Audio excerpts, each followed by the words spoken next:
Hello and welcome to Brockwell Lane TMD. You're looking at some still photos of my layout. Happy Easter to everybody. It's a little bit late now. I've just had an extra day off to do a bit of modelling. Now I've got an announcement to make. I'm afraid this is the last time you'll see this layout in this form. I decided to rip it up and change it. I shall show you later what I've done. One of the reasons was I wasn't really happy with the back scene on the layout,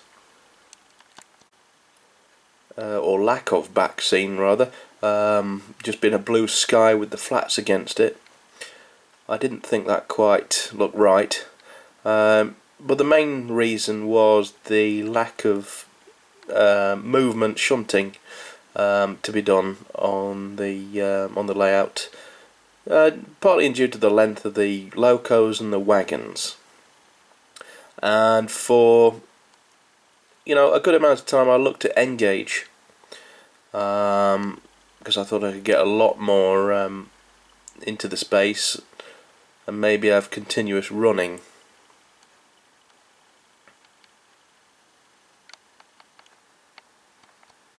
So I got myself the Graham Farish and Dapel Engage catalogues. I had a good look through. I very much like these A4s, A3s and A1s and stuff, so I looked into doing East Coast Main Line in Engage, but it would have been very sharp corners, and also the models are very fiddly and small for my taste, so discounted that. Started looking through the usual magazines for ideas on layouts and eras. Noticed there was a lot of new models coming out which I fancied, which were actually steam engines rather than diesels, particularly Great Western stuff, which reminded me of some books I'd had as a youth. Bought quite a while ago these three books by Stephen Williams on his branch line modelling. And he's made this fine scale model of Farringdon branch line terminus in Great Western in I think it's P4 or EM, one of those, and it's superb. There's all sorts of information on prototypes, station signs, sort of scratch building stuff. And then the earlier issue, this is the one which is building the actual layout. And then the earlier issues, there's part 2, which is prototype buildings and fittings, signals or some locos that were used on branch lines. There's cattle pens and all sorts of things. They're brilliant books to look out. Part 1's all about track and so on. A lot of track plans as well, which is very useful in there. So that's what I've done. The layout has been backdated from what was the 1990s to 1935 sort of era, and it's gone Great Western. So we'll go and have a look at it now. So what was Brockwell Lane TMD in the 1990s is now 1935 and a branch line terminus station.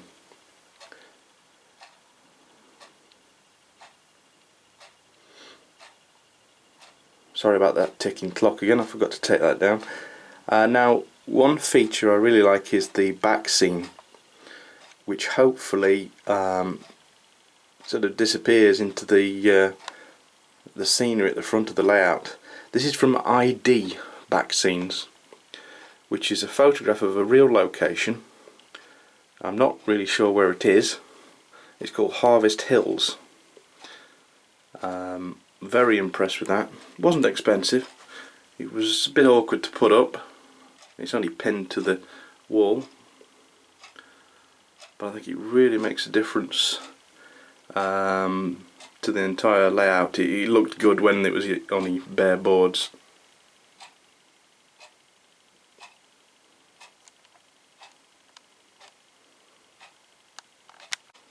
So here's a plan. The baseboards are all exactly the same, by the way. I only took the track up It was sort of built so I could do that anyway with the Pico underlay. But this is a sort of a rough diagram of the track layout, looking from the other side of the tracks. So you'll see I've got a carriage shed, which should provide some entertainment with shunting carriages. There's cattle pens there for the cattle trucks. There's the main platform here and a runaround loop. The signal box is on the platform, which is there. At the back of the station there is a goods shed, which I've actually scratch built, which I'll show you. And there's also an engine shed down there. There's also a loading dock for parcels, traffic, horse wagons and things like that. As well as water towers, positions, and so on. So I think there's a lot more shunting opportunities available, which is something that I don't think I had before.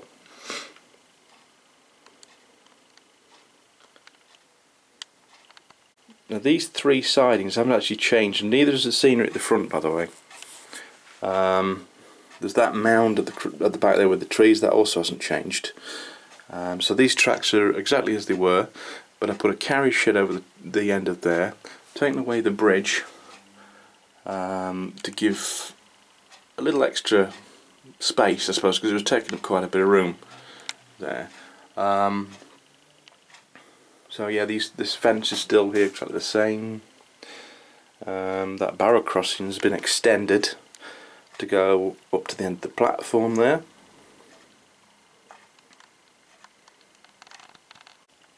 And this is where the modern platform was. It's now a cattle dock, which is work in progress. I'm still putting these wires across and these painting and so on. At the back is where the loco shed was. There's a bit of an empty space there because I'm waiting for the station buildings to come, and I'm keeping one ear open for the postman because I've ordered a couple of buildings for that, which might come today. That's a good shed at the back, which I've actually scratch built myself. It's nothing amazing, but just to make it fit against the wall there. That was sort of inspired by the Farringdon layout. So this is the new name for the layout, Brockwell. I've dropped the lane on the TMD, of course. I've still got my diesels. In fact, I ran one the other day on this layout, and it looked very much like a preserve layout, like the Severn Valley or something. So I will probably still run diesels on here. I'll have diesel galas. As you probably noticed from my videos, I'm a great fan of the Severn Valley Railway, so I've taken inspiration from that. Towards the back there is a Hornby engine shed.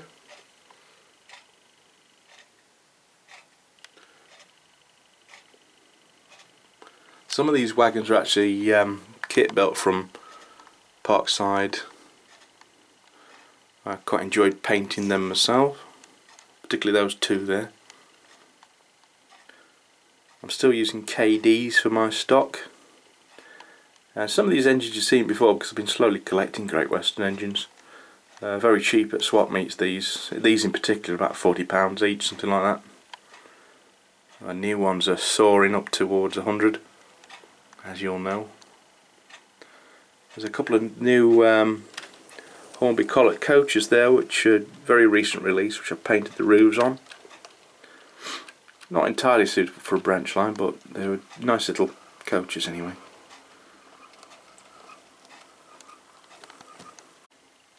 That's a Hornby platform signal box, which I've just painted into Great Western colours. The colours on Great Western were dark stone and light stone, and I tried to paint virtually everything in the same livery.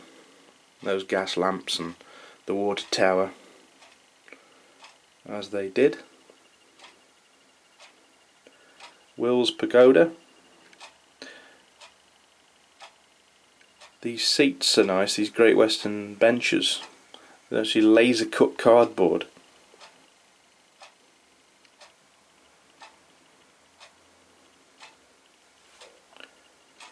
There's a Will's Gents toilet there which may well move. Nothing's glued down on the platform yet until I get my station buildings. A couple of Will's lamp huts.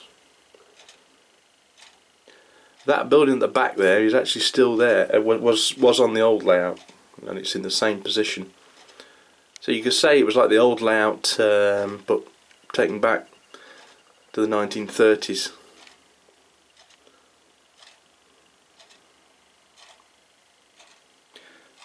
Here we've got the little private owner coal yard. Should provide a bit extra fun with shunting the wagons around. That's Bachmann's 64XX, which I've renumbered and taken the auto train fittings off and made into a 74XX. I've also pre-ordered the DJ Models 14XX Collet 042, which is a favourite of mine, and hopefully that'll be in the next couple of months, hopefully.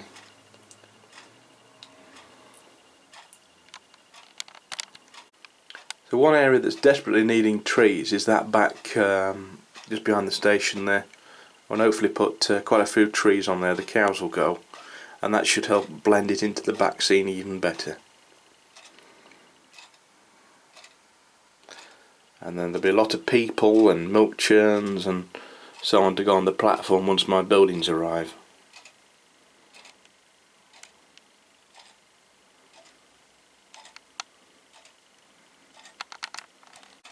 Right at the back there is a stables I've built for cart horses who used to work shunting wagons around.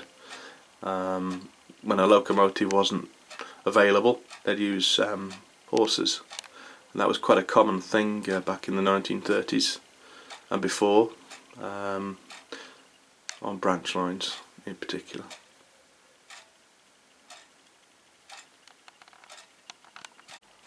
The Carriage Shed is a ratio plastic kit which has been in the catalogue for years and years. Only about £20 I think, which I've painted in the Great Western livery again there. All the points are the same which I had on the previous version of this layout, just switched around.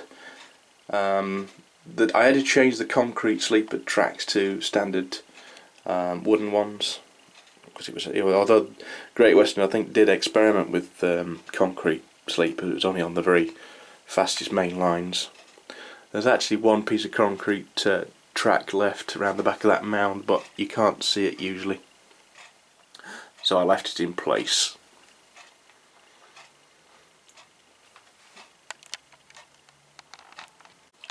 So I thought this layout was going to be quite restricting and I wouldn't be able to run my diesels, and then I put this 37 on it and I thought, well, it looks just like a preserved line, and by coincidence a lot of my particular locomotives, diesel locomotives, happen to be preserved anyway, which wasn't deliberate, but it means I can run these on this layout quite happily, and if anything it's gives me more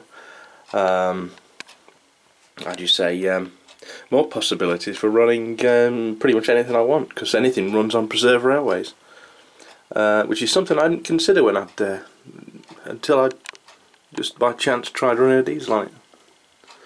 So that's an exciting thing to do. I can run my own diesel galas, and that'll make a nice feature for a film in the coming months. And here we are at the Fiddle Yard, which I showed you around Christmas time, building this extension to the layout. I switched the tracks around again, made them more complicated, and you notice that the old concrete sleepered flexi track's been moved over here now. There's a bit of a back scene there, which was I actually bought this back scene, which was a smaller one first, and then discovered that it wasn't big enough for the main side, so it became spare, so I put that up against the back there. Now I'm not sure what I'm going to do with this side. I might leave it as a fiddle yard, I might decorate it, make it look, well, I don't know. There's a few of my engines there, Great Western locos I've been collecting from swap meets and so on. I'll go through these in more detail later because it probably there's enough to make a full video on them. They've basically all been repainted in precision paints, Great Western green, because it makes, you know, whether they're Hornby, Daypole, Bachmann or whatever, it makes them all match. And as there's no lining on the branch line engines of Great Western, it's pretty easy to do. That's an interesting engine actually.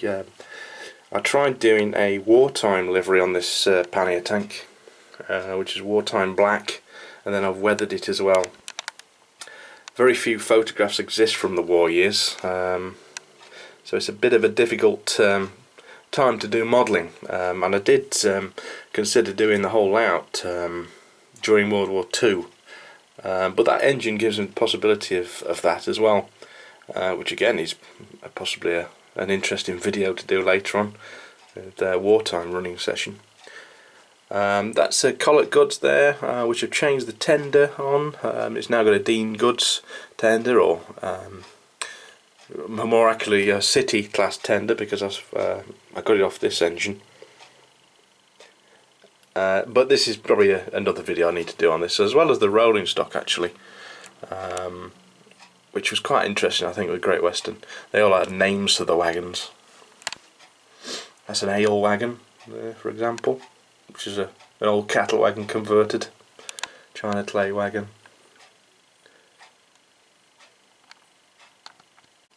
Anyone starting out in rowing modelling, one of the best and the cheapest, most accurate models you can get is Bachmann's 57XX pannier tanks. They're readily available, they've been in the catalogue for years and years. They were originally mainline models, but they're really good representations of the real thing. They were even when they were you know, in the old mainline and replica catalogues. And the new Bachmann chassis make them really good runners. And again, as I said before, you can pick them up really cheap at swap meets. There's so many around. You have to watch, some of the details aren't broken on second-hand ones, but they're easily replaceable. And I have got about, I think I've got about 5 or 6 panniers in total, in various different liveries. All the transfers are from Historical Models Society press fix transfers. So you get a huge sheet of different logos, and you can do a whole fleet of locos with them, which is what I've done. So although it's 1935 based as far as the fittings and scenery is concerned, it can probably span right until the 1950s and BR liveries.